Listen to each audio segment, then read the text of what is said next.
Obbo maal rakkatanii nama waa rakkatee fakkaatu wayii qabdu maasi. Dhimma oliyyannoo tokko qabadheetan asan jira amma. Harkaa immoo lukaan dhuftan yeroo obbo. Lakki boo maaloo karaa fagoorraa iluu abbaa booraarraan dhufeeme akkamittan lukaan dhufaa konkolaataadhaan malee. Inni naa ga'uu deemini garuu la yeroo ammaa kan eenyuun immoo waa fudhatu malee eenyuun waa namaa gochuu danda'u namni tokko waa fudhatu malee namni waa namaa gochuu hin danda'u. Kanaaf hidhannanii waa qabataniirtu jedhee malee akkasiin fagoo dhuftan immoo. Dubbiin akkasiidhaa naaf hin galleem. Garuu hiriyaa ollaan koo tokko eenyu obbo Baay'isaanii waa tokkollee homaatoo hin kaffalinii oliyyannoo koo raawwachiifadhee galee naan jedhe. Dhimmi hunduu tokko ree obbo dhimmi hunduu tokko mini obbo. Dhimmi keessanii dhimma keessa beeketti gaafattuudha. Kana ammoo nama isaanitti siqu barbaachisa. Kanaaf waa isin barbaachisa jedheen. Kanaaf maal gochuun qabare maal na gargaarta? Ani isin gargaaruu hin danda'a. Abbootiin seeraa as keessa jiran hundi isaanii iyyuu an harka jiru. Dhimmi keessanii yeroo gabaabaa keessatti akkasiin raawwatamu gochuu hin danda'an. Kanaaf garuu immoo waa isin barbaachisa. Harkaan deemuu kana isin barbaachisa. Maalan kaffalu jechuudha. Ka eenyuun isaati ana dhimma keessaniif jedhee olii gaffii keessanii raawwachuu danda'u. Yoo achuma abbaa seeraa yookaan nama waa beektan malee fakkaatu akkasitti. Isinis as bubbultanii sireen jira nyaati jira waan meeqa babaasurra daftanii dhimma keessan yoo xumurtan gaariidha. Eenyuun isaati nagaa naman gaafatu waa fudhatu malee namni seenaa. Maaloo dafinaa raawwachiisu akkas taana. Rakkinaan qabu. Inni rakkinaan qabu. Ani hundi isaas ni xumurisuu nan danda'a. Abbootiin seeraa akka koo keesseeru. Hundi isaanii. Dafuma na raawwachiisu malee rakkoo qabu. Maal immoo isin sooressuma baadiyyaa kana san fakkaatu harkaan deemuu osoo nama dandeessu. Dhimma koo waan ta'eef homaa rakkoo hin jiru. Xumuratanii magaluu wayyuu?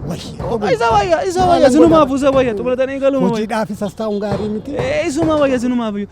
Afachuu la inni kuni abbootii seeraa keessaa tokkodha. Kanaaf dhimma keessan naqeen asumatti ni eegaa isin.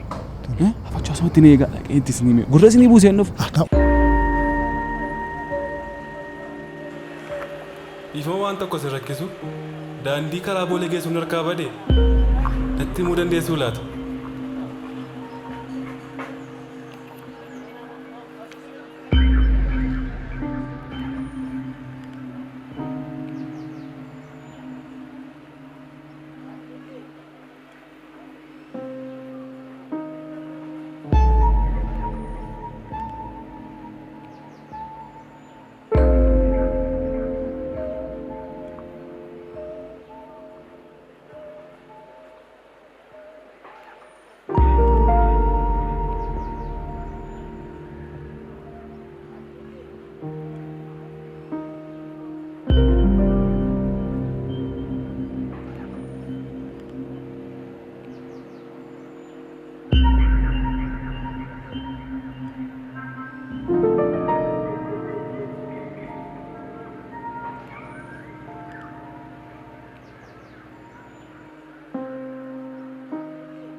Baay'ee xiqqoodha.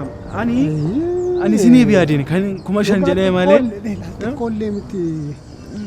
Koodira maali akkamitti baay'ate xinnoo isheenatti baay'ateera. Yaaduma keessa naa galchee xinnoo ishee naa hir'ise kaa maaloo anaafis yaada. Kuma shanii xiqqoodha. Obbo maal taateen dhimmi keessan dhimma guddaadha. Maal xinnoodha ittaate akkamitti akka dhufu nutu beeka. Amma waan hundaafuu hodhuu ishee kana qabadhuuti. Meeqan? 3,000. 3,000. Sigaa maaloo na gargaarka. Gargaarsa sinti na gargaari. Gargaari maal. Ilaa obbo dhimmi keessan gaafa xumuramu ishee 2,000 aftetti guuttu. Haa ta'u. Wayya akkasillee wayya anumti naaf dafee naaf raawwatu malee nan dabala seetta kan malee. Maal seetan? Kana kan isin harkaa fuudhaa jiranii ishee 2,000tti dabaltu. An dabala. Dafiidhuma naa xumursiisni. Nama biyyaa taanaan kana kan isin harkaa fuudhaa dhusin fagoodhaa dhuftan jedhee malee dhimmichi ulfaata ture. Garuu fagoodhaa dhuftanii ganaas waan baay'ee babaastu jedhanii adaraa ishee akkasanii dhaanfanne ishee. Haa ta'u. Egaa adaraa jedhaa. Ela maqaa koo sirriitti ittiin maqaan koo maayinoo beektaa maqaa koo hulluuqaa dabaloo jedhi sirriitti ittiin. Hulluuqaa dabaloo. Hulluuqaa dabaloo sirriitti qaba. Raanfadhu. Jabaadhaa. Karaa jalaa badaa. Karaa jalaa badaa. Haa ta'u. Jedhe egaa adaraa. Maaltu beekamoo? Haatis dhimmi keessi xumuramee ishee 2,000 haftee naa dabalta ta'a. Dhugaa qabaachuu dandeessa maaltu beeka?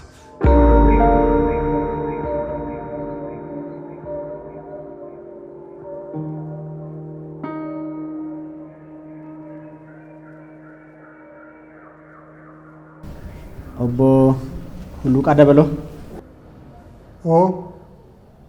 Dhiyaattanii? Dhiyaadheera.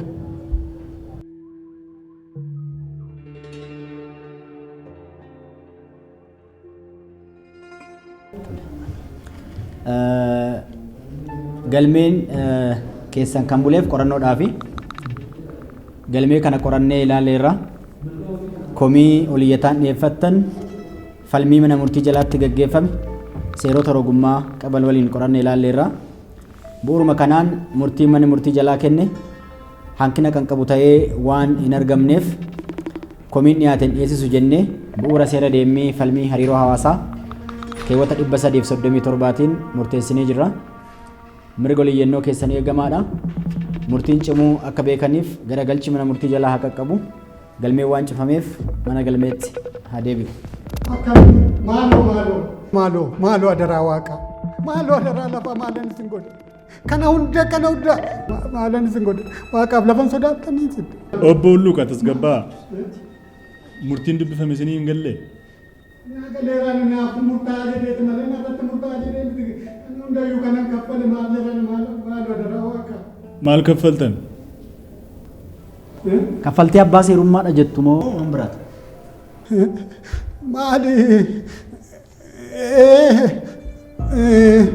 dhimmi keessanii cimaa waan ta'eef karaa kootiin yoo deemtan malee dhimmi keessan kun isiniin raawwatamu. Hundi isaanii iyyuu immoo abbootiin seera harka koorra jiru. Kanaafuu qarshii fidaatii isiniin raawwachiisan aan jedhe. Ani immoo dhuguma seetanii dhimmi koo dafee akkanaa raawwatuuf gara biyya kootti gala hojiitti gala hidheetan qarshii kanatti kenne. Beektu abbaa ta'e? Beeka. Ijaan nan beeka. Amma yommuu dhufu iyyuu argeera. Nan beeka. Maqaasaan beektan? Bifa maqaasaan beeku malee bifaan nan beeka. Ganama argitaniittu? Asuma jira mooraaluma kana keessa. Dallaa kana keessatti argitanii? Argeera. Qarshii meeqa isin harkaa fudhate? Qarshii 3,000 na harkaa fuudhee. Abbootii seeraafan kenna jedhe? Akkas naan jedhe.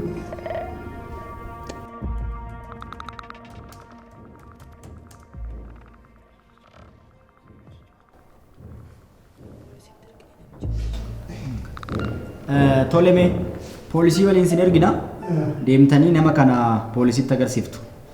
Poolis isin immoo waliin deemaatii nama isinitti agarsiisu dhaddachatti ol seensisame.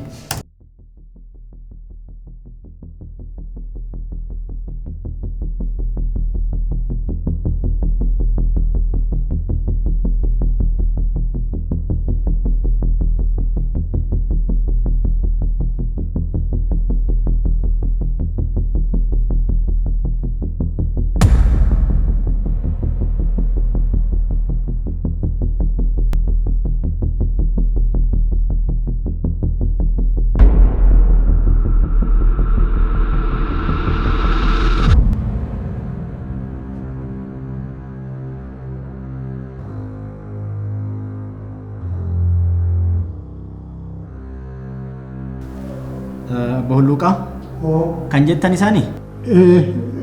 Kanumadha.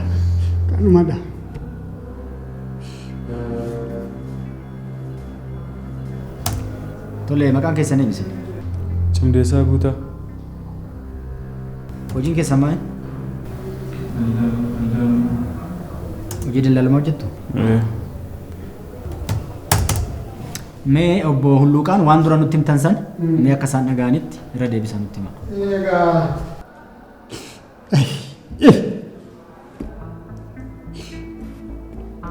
dhimmi keessan cimaadha.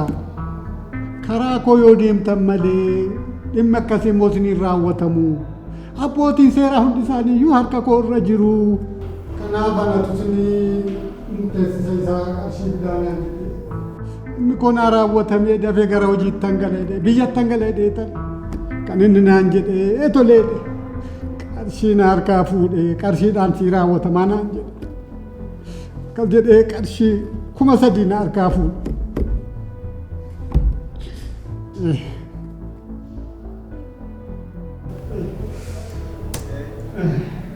Geessanii maal jettu mee waan isaan amma jedhan irratti mallaqa harkaa fuutan qabdu?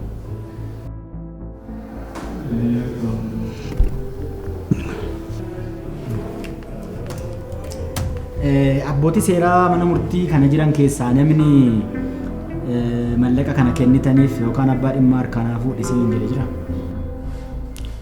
Lakki hin jiru. Maaliif maqaa abbootii seeraatiin yookaan hojjettoota mana murtiitiin maaliif mallaqa kana fuuture?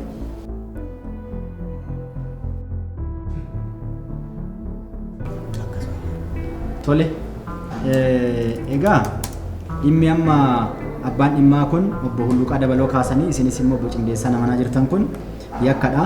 Maqaa nama balleessuun, maqaa mana murtii xureessuun, maqaa abbootii seeraa xureessuun, maqaa namaatiin mallaqa fuuchuun yakkadha. Kana waan ta'eef poolisiin qulqulleessuu irra jiraata. Gara poolisiitti qajeelchinee poolisiin dhimma kana qulqulleessee qaama laallatutti dhiyeessa jechuudha. Kanaaf poolisiin ajaja booda fudhattu to'annaa jala tursiiftu. Obbo Hulluuqaanis poolisii waliin deemtanii jecha keessan kennitu. Waan amma dhaddacha irratti dubbattan kan poolisii biratti isin kennitu jechuudha. Xumuree poolisii wajjin.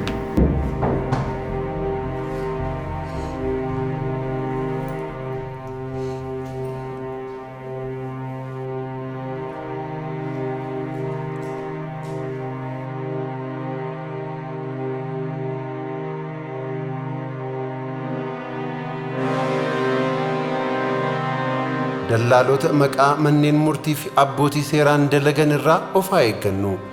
Mana murtii waliigala Oromiyaa.